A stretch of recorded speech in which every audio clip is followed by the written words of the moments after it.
bien-aimé peuple de Dieu et très chers amis et connaissances, puisque nous vivons une époque où nous sommes aidés dans le cadre de la communication planétaire. Nous avons des outils qui découlent de nouvelles technologies de l'informatique, de l'information, qui nous aident. Dieu merci d'ailleurs, parce que dans le passé, on devait bien se demander comment on devrait parvenir à faire à ce qu'une information soit partagée. En tout cas, soyez bénis, merci à vous. Et toutes mes excuses encore pour le désagrément causé par cette intrusion dans votre vie privée, vous rendre obligé de nous suivre alors que vous êtes dans de nombreuses occupations et beaucoup d'entre vous se battent aujourd'hui pour avoir de quoi gagner ce qu'il faut pour subvenir aux besoins de la famille, les écolages des enfants. En tout cas, une petite visite dans un établissement hospitalier de la place nous a prouvé que pendant que certains se plaignent des difficultés, se plaignent des problèmes, il y en a qui souffrent plus que nous. En tout cas, allez dans les hôpitaux, rendez-vous dans les hôpitaux, vous allez vous rendre compte que la souffrance qui est la vôtre, c'est pas pour dire que nous la négligeons, mais il y a véritablement des gens qui souffrent. Et ça, c'est dans les hôpitaux. Et moi qui vis dans un quartier populaire, j'ai aussi cette petite expérience de voir autour de moi des mamans qui, le soir venu, sortent 10 maniocs, 10 pains de manioc et attendent que ces maniocs soient achetés pour que le lendemain matin, que les enfants aient 50 francs, 100 francs pour aller à l'école, tandis que nos enfants à nous, pour aller à l'école, ont de 2000 francs à 50 000. On me parle même des enfants qui vont à l'école avec 100 000 francs. Donc ce sont là les paradoxes de la vie. Et si au niveau de l'amour de Dieu, nous étions sincèrement préoccupés par la mise en pratique de cet amour, eh bien on devait savoir que, mis à part le fait que nous appartenons à des différentes dénominations, mis à part le fait que nous n'avons peut-être pas les mêmes doctrines, mais nous repartons toujours à cette base qui fait que nous sommes les enfants d'un même père, d'une même mère. Donc, pendant que certains n'ont peut-être plus grand-chose à chercher dans la vie parce que ils ont le surplus, et il y a beaucoup autour de nous qui sont là en train de se battre. Et c'est souvent dans le cadre de ces misères-là qui se produit deux choses, soit l'adhésion à Dieu, soit aussi pour ceux qui avaient adhéré à Dieu, ils vont se retrouver devant le fait aussi que le diable va leur dire, écoutez, si Dieu l'a été pour vous, vous ne devez pas vous retrouver dans pareille situation. En tout cas, que Dieu vous bénisse. Et nous venons encore vers vous pour vous partager un témoignage de ce que nous avons vécu cette nuit.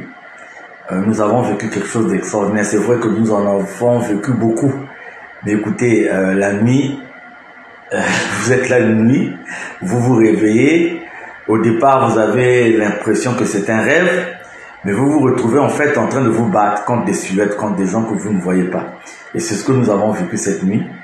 Et laissez-moi vous dire que, bon, vous savez, il y a d'autres personnes qui peuvent se moquer, qui peuvent se dire, bon, on est peut-être en train de faire la publicité d'un homme, d'une personne et tout.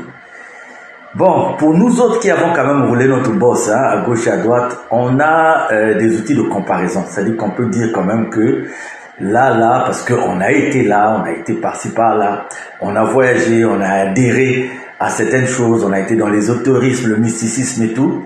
Mais vraiment, la nuit, ce que j'ai vécu, j'ai quelques photos, je ne sais pas s'il faudrait que je les mette à votre disposition parce que sur mon drap finalement, il y a eu la preuve de ce que nous avons vécu la nuit, mais c'était très chaud, mais Dieu est Dieu. Donc c'était juste pour vous dire ce matin que peu importe ce que nous pouvons rencontrer dans cette vie, c'est pas forcément lié à ce que nous autres nous vivons au sein de notre association, mais il faut savoir que nous sommes arrivés, nous avons atteint un niveau de notre vie, c'est vrai, c'est des choses qui existaient de par le passé, mais aujourd'hui c'est des choses qui se font maintenant. La discrétion, on ne peut pas évoluer sans Dieu, qu'on ne peut pas s'en sortir sans Dieu. Et donc vous voyez même des gens qui avaient cette conviction-là, qui sont obligés d'être entraînés vers d'autres influences. Et on voit de plus en plus des gens qui adhèrent à des maisons mystiques. On voit de plus en plus des gens qui n'ont plus la persévérance, qui n'ont plus la confiance et qui tout de suite adhèrent à ce qu'ils trouvent qui donne rapidement, qui fait avancer rapidement.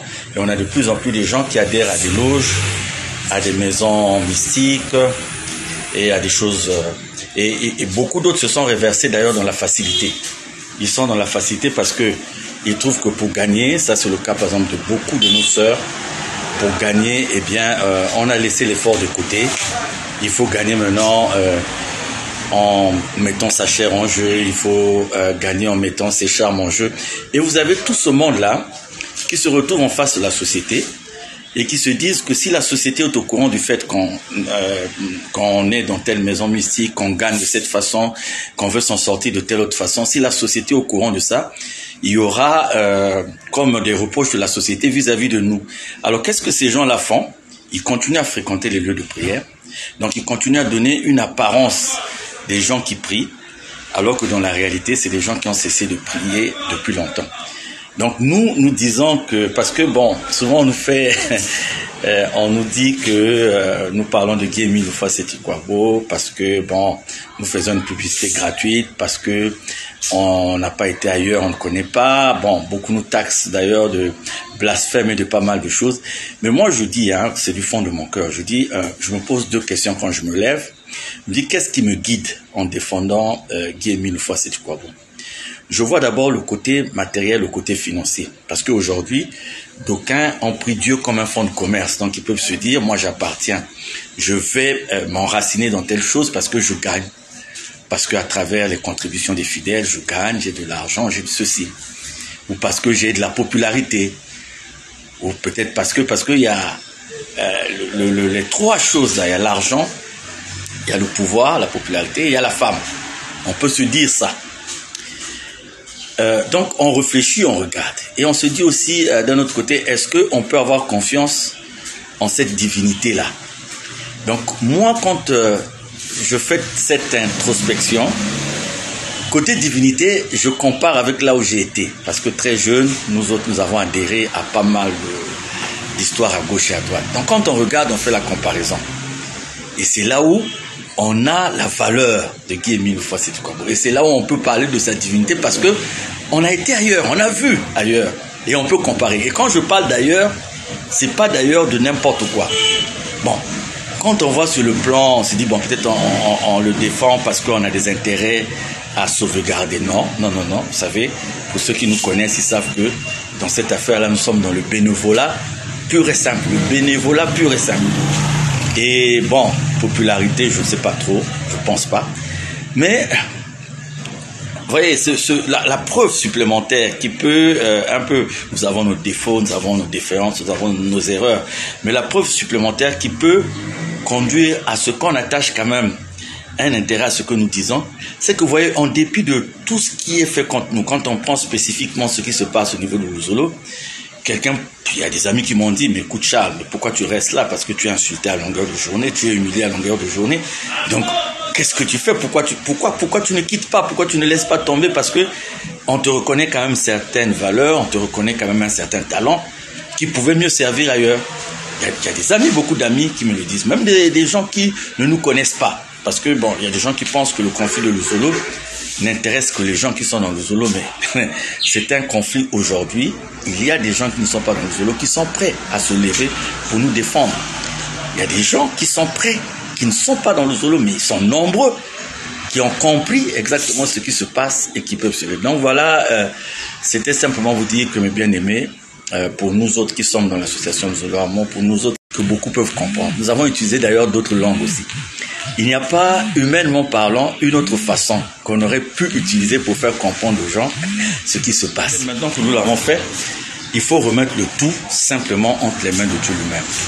Nous nous sommes exprimés et ce que nous avons mis à la disposition de tous et de toutes, aujourd'hui ne peut pas être contredit. C'est-à-dire sur un plan de support, sur un plan de vérité, ce que nous avons mis à la disposition de tout le monde ne peut pas être contredit. Et nous assistons simplement aujourd'hui à quoi? Au fait que ceux qui avaient pensé évoluer dans cette affaire comme une lettre postée et déposée à la poste, ceux qui avaient cru qu'ils pouvaient s'asseoir sur certaines forces, ils pouvaient s'asseoir sur certaines réalités et réussir, ils sont arrivés à un point où ils se rendent compte que cela n'est pas possible. Et qu'est-ce qui se passe simplement aujourd'hui? C'est un problème de la chair. C'est-à-dire qu'on a promis quelque part, on a expliqué quelque part, et on évolue depuis plus de 6 ans. On se rend compte qu'on tourne en rond. Donc, maintenant, c'est une question de la chair. C'est la chair simplement qui cherche, voilà, on ne va pas finir comme ça. Il faut qu'on fasse comme ça. Il faut qu'on puisse là. Il faut. C'est ce qui se passe. C'est tout. Parce que tout le monde a compris qu'il s'est passé quelque chose en fin octobre 2008. Et là encore, il faudrait que la famille biologique de Guy Emile Houphouët Sékou-Kouabo dise la vérité au peuple de Dieu. Nous savons la vérité sur l'absence physique. Moi, j'utilise le terme absence physique. Nous connaissons ce qui s'est passé. Mais ce que les gens ne connaissent pas, c'est les responsabilités des uns et des autres dans ce qui s'est passé. Dans ce qui s'est passé, quelle a été la responsabilité des uns et des autres? Parce que regardez, si des enfants se retrouvent quelque part, ils parlent de la mort de leur père. S'ils constatent cette mort, la chose la plus rapide à faire, c'est de mettre tout le monde au courant, c'est de donner l'information à tout le monde. Ça, c'est une évidence. Ça se passe comme ça, c'est une évidence. D'autant plus qu'ils disent que le corps était là. Donc, c'est pas une question de dire qu'on va hésiter parce qu'il y a un avion qui a craché quelque part, on n'a pas retrouvé les corps, qu'il y a quelqu'un qui s'est noyé dans la mer, qu'on n'a pas retrouvé le corps. Non, ils disent que tout s'est passé là. Donc, en fait, l'attitude la plus logique, c'est de donner l'information, de dire à tout le monde. Donc ça, les gens, la haine a aveuglé un certain nombre de personnes. Et les plans machiavéliques de certains ont fait que, au lieu de se poser cette question évidente, les gens se sont mis, parce qu'on n'aime pas X, on n'aime pas un tel, les gens se sont mis à dire du n'importe quoi. Raison, quelle a été la cause de ce décès? C'est ça. S'il y a réellement eu décès, quelle a été la cause? Et s'il y a une cause qui n'est pas naturelle, qui a été à l'origine de ça? La réalité est que c'est un plan, les gens avaient un plan bien déterminé. Et dans ce plan-là, la seule chose était à faire, c'est mentir, se mettre dans une position donnée, le temps de pouvoir asseoir le tout, parce que ce qui se passe, c'est quoi? Ce qui s'est passé, c'est quoi? C'est le fait que il y a tellement de garde-fous mis par Guy Emile Houphouët Sékou-Kouabo, que ce soit dans les textes fondamentaux de son association, que ce soit dans ses enseignements, que ce soit, comment dirais-je, dans tout ce qu'il a laissé comme écrit, tout ce qu'il a donné comme écrit, j'allais dire, dans tout ce qu'il a donné comme écrit. Il y a tellement de garde-fous que quelqu'un ne pouvait pas se lever pour dire aujourd'hui, bon, Guy Emile physiquement n'est plus, c'est moi maintenant le successeur, c'est moi. Parce que le plan, c'est quoi? C'est de prendre l'association. Donc, c'est devant cette évidence-là que les gens étaient bloqués. D'où la fabrication de tout ce dont on assiste aujourd'hui, de créer une nouvelle association qui diminue les prérogatives de Guy Emile Houphouët Sékou-Kouabo, qui les fait même disparaître à un moment donné en faisant croire que c'est une association de Guy Emile Houphouët Sékou-Kouabo, mais en réalité, ce n'est pas son association. Donc, toutes ces forces-là qui avaient intérêt à gagner dans ce sens se sont réunies. Et voilà pourquoi on ne vous dit pas exactement ce qui s'est passé en 2008. Voilà pourquoi les responsabilités ne sont pas dégagées, sinon entre nous. Vous pensez qu'une famille simple comme la mienne, nous allons prendre un corps, nous allons l'amener à la morgue, un peu tard dans la nuit, et très tôt le matin, on va le déplacer, on va l'amener quelque part, et puis personne ne va nous poser une question. Combien même des années après, on va en parler, personne ne va nous appeler pour dire qu'est-ce qui s'est passé réellement. Tout se passe comme dans un silence. Et vous croyez que vraiment c'est une situation normale? C'est là le problème. Le grand problème, c'est tout va se faire. Donc, les différents acteurs se rendent compte qu'ils ne peuvent pas parler d'une succession. D'un point de vue physique comme ça, ils ne peuvent pas parler d'une succession. Qu'est-ce qu'il faut faire? Il faut boutiquer une histoire. On boutique une histoire le temps que, pendant qu'on va évoluer, on va voir comment changer ceci, comment modifier, comment faire tomber tous les garde-fous. Donc, dans un premier temps, qu'est-ce qui se passe? Il faut s'approcher des responsables qui sont en vue au niveau de l'association, essayer de les convaincre d'être dans le jeu. C'est dans ce sens-là que moi, j'ai été approché. Et j'ai dit non. J'ai dit non, je n'adhère pas à ce que vous voulez faire. Pourquoi? Parce que les enseignements disent ceci. Pourquoi? Parce que les directives que j'ai moi aussi de façon personnelle disent telle chose. Mais malheureusement, certains autres responsables qui avaient leurs raisons, leurs soucis, sont tombés dans le piège. Et c'est pour ça que vous avez à l'époque entendu parler des cabinets. On a commencé à parler de beaucoup de choses qui n'avaient rien à voir ni avec nos textes fondamentaux, parce que il fallait arriver à enlever tous les garde-fous. Et c'est là les noyaux qu'ils ont constitués, eux, à leur niveau, ont trouvé qu'il fallait refaire une association, une nouvelle association, avec de nouveaux textes et tout. Et comme ça, pour continuer à prendre, enfin pas pour continuer, pour réussir à prendre l'association. C'est là où vous avez le récépissé 004, c'est là où vous avez tout ce qui a été fait. Maintenant, on a même voulu prendre quelqu'un pour le nommer pasteur des pasteurs, c'est-à-dire de Luzolo, un titre. Parce qu'à un moment donné, ils ont eu aussi quelques petits soucis pour s'approcher de Jean-Pierre Bikinou Bissombolo. Donc, dans ces recherches-là, voilà là où ils étaient arrivés. Donc, en fait, je ne vais pas revenir sur tout ça, mais c'est pour vous faire comprendre à ceux qui sont encore aveuglés qu'il s'agit d'un problème qui est grave. Et que si aujourd'hui, les tenants et les aboutissants ne sont pas relevés, le temps fera, parce que l'histoire n'oublie pas. L'histoire n'oublie pas la réalité. Donc, les gens commençaient à faire ça.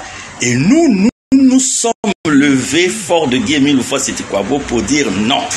Parce que nous ne voulons pas, Dieu. Hein, on a parlé aujourd'hui des kimbanguistes, on a parlé aujourd'hui des lacistes, les pères fondateurs. Vous allez voir que dans la plupart des confessions religieuses nées des pères fondateurs, l'idée des pères fondateurs a été abandonnée. Or, ce qu'on a oublié, c'est que pour Guy-Émile, on a oublié sa divinité qui pouvait faire qu'on ne pouvait pas, c'est-à-dire on ne peut pas faire de Guy-Émile ce qu'on a fait à d'autres. Parce que c'est un problème de Dieu, c'est un problème avec Dieu. Donc voilà, nous, on s'est levé avant même 2016, avant Madingo, on a commencé à dire, parce qu'on savait, parce qu'on a été approché, on est venu nous dire, voilà le jeu auquel on doit maintenant jouer. Voilà comment on va faire pour les courriers, voilà comment on va faire pour ceci, voilà désormais, j'ai dit non. Et à l'époque, il y a une liste qui a circulé de tous les responsables qui n'adhéraient pas à cette façon de faire et qu'il fallait s'arranger à mettre hors de l'association. C'est ça l'histoire, l'histoire est tout à fait simple. Et les gens étaient convaincus qu'ils allaient réussir. Pourquoi? Parce qu'ils avaient l'argent et ils avaient des soutiens. Des soutiens qui avaient un intérêt aussi à ce que la mission d'un Émile Donné ne puisse pas aller de l'avant. Donc ils se sont dit, quand on va le faire, nous serons soutenus, nous serons ceci. Donc Madingo n'était pas la première fois. Par exemple, le fait de m'enlever, ça remontait avant ce qui était à Ouesso. Vous allez même vous souvenir de Jean-Pierre Bikinou Bissombolo qui dit, puisqu'à Ouesso on lui dit encore, mais pourquoi tu ne prononces pas la note? Il dit, je n'ai pas le droit d'enlever quelqu'un qui a été institué par Guy-Émile. Et cela va se faire à Madingo, comme vous le savez, comme vous le constatez. Et ceux qui étaient là, si vous avez même la chanson phare, si les gens avaient pris le temps d'écouter les paroles de la chanson phare à Madingo, ils devaient se rendre compte que Dieu est en train de nous parler. Nzaïmbo, hein, la chanson là. Vous voyez bien les couplets. Et les gens ont dit on le fait parce qu'ils avaient des assurances. Parce que si on le fait, ça va passer.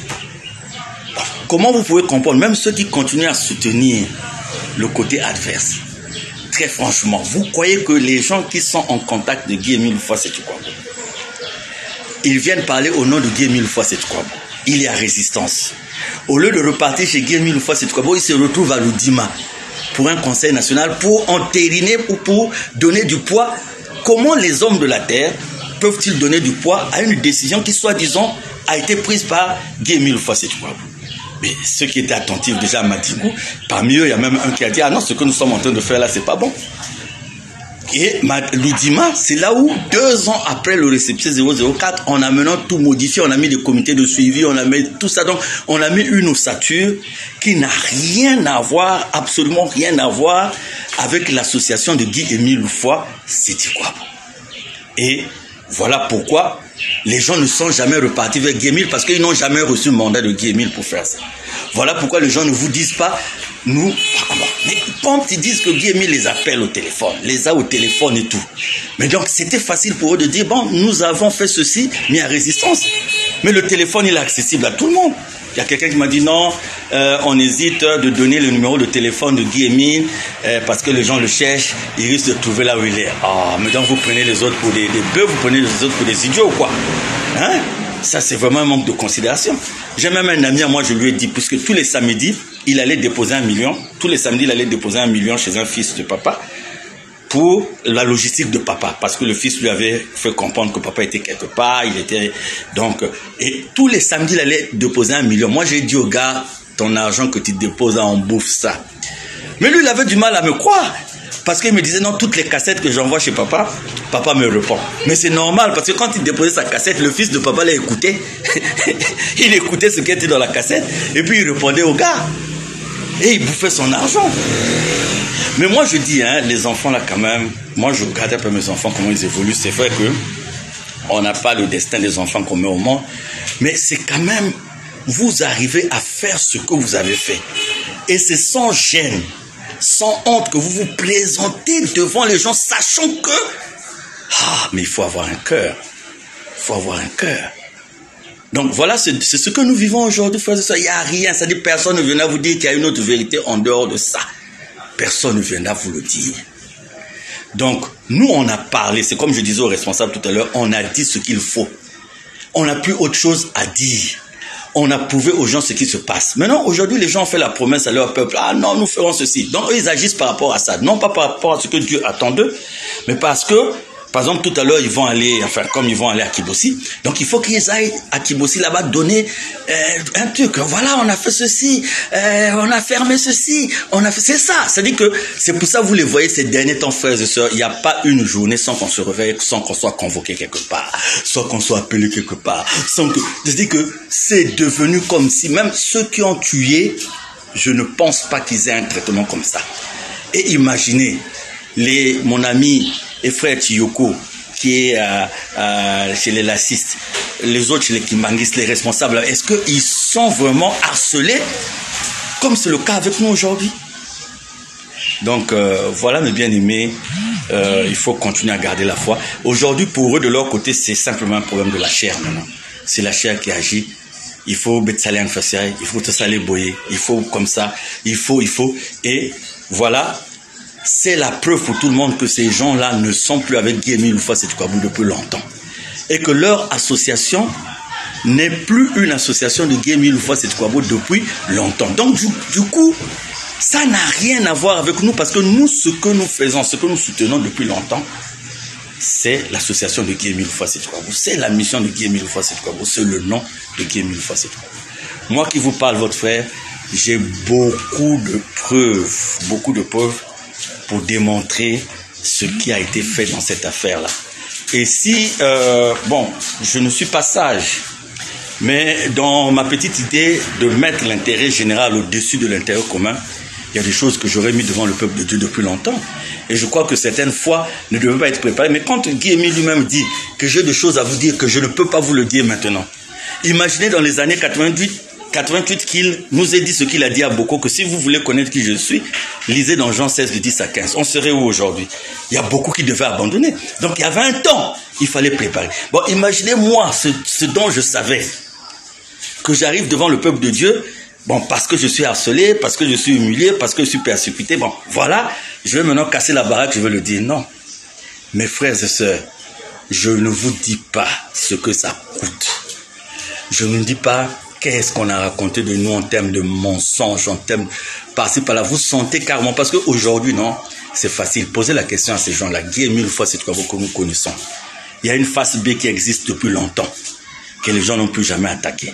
Il y a quelqu'un qui a pris un corps, qui est allé mettre à Kibossi. Les gens ne l'ont jamais attaqué.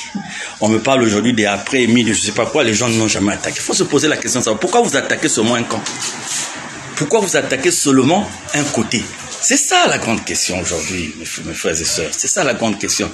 Donc, moi, si je sors un peu pour intervenir, parce que cette histoire-là, on vous attaque la journée, on vous attaque la nuit. C'est devenu vraiment, tu as des coups de fil, on t'appelle, on vient de déposer un papier ici, on vient de déposer un... Pendant que je vous parle, si j'étais à Pointe-Noire, je devais être quelque part. Si j'étais à Pointe-Noire, je devais être quelque part. Parce qu'il y a eu encore une convocation, il y a eu encore... Donc, voilà. Et je dis aux gens, il est préférable de gagner l'argent honnêtement. Maintenant, même si on ne veut pas le gagner honnêtement, gagnons l'argent là où nous sommes sûrs que nous n'aurons pas de répercussions dans nos vies. Mais si on veut se faire de l'argent en magouillant, en tripatouillant une histoire qui est directement liée à Dieu, ça je vous le dis, les gens qui le font, ils le paieront tôt ou tard. Si ce n'est pas eux, si c'est leur génération, de dire que moi je connais la vérité, je maîtrise la vérité, mais parce qu'on m'a donné l'argent, parce que j'ai eu ceci, de quoi soutenir mes enfants qui sont à l'étranger, je vais faire le contraire de ce qui existe. Ne sachant pas que cette affaire est liée à Dieu, ne sachant pas qu'il y a des gens chaque jour qui mettent leurs genoux à terre pour prier. Je vous dis, faites ça seulement, mais on verra. Donc voilà, peuple de Dieu, cette nuit a été vraiment très compliquée pour nous, mais nous voilà debout quand même, par la grâce de Dieu. Et ce Dieu-là, nous allons continuer à le soutenir. Sinon, l'histoire de Luzolo est simple. C'est l'histoire de la famille et l'histoire de quelques mystiques qui se sont retrouvés pour faire disparaître Guy-Émile Houphouët-Boigny, prendre son association parce que. Et ils ont cru le faire en associant tout ça et avec pour idée que le résultat serait. Et nous sommes arrivés là, ce que nous avions dit aux gens depuis avant 2016, nous n'avions cessé de le leur dire. Et donc si certains continuent à soutenir au sein de l'association ces gens-là, c'est pas aussi étonnant. Vous savez, il y a des gens qui ne sont pas venus à l'association Luzolo pour connaître qui est Guy-Émile, pour faire sa volonté, pour faire sa vérité. Sinon, la plupart des petits qui viennent, qui boivent là, qui sont pifs, vous croyez qu'ils ont besoin d'une vérité? Ils n'ont besoin d'aucune vérité. Ils ont juste besoin que le même milieu soit là, la même ambiance soit là. Et que quelqu'un qui vient pour leur dire que l'ambiance n'est pas bonne, la personne est mal vue, c'est tout. Mais vous allez enseigner quoi à ces gens-là? Moi, je vois souvent dans certaines assemblées un jeune homme qui lui-même il a des problèmes dans sa vie. Donc, au lieu de se préoccuper des problèmes qu'il a dans sa vie, il va venir pour chercher à perturber toute une assemblée où des mamans, des papas, des enfants se sont préparés pour venir à la rencontre de leur Dieu. Vous croyez que cet enfant-là a compris la divinité? Pas du tout. Vous avez aussi des gens qui ont trouvé que dans les églises séculaires où ils étaient, ils n'avaient pas certaines libertés. Ils sont venus trouver ces libertés à Luzolo, qu'on prie en plein air. En priant, on peut se déplacer, on peut aller prendre de l'alcool, on peut aller boire. C'est des gens qui sont venus pour cette ambiance-là et rien d'autre. Bon, vous attendez de quelle vérité?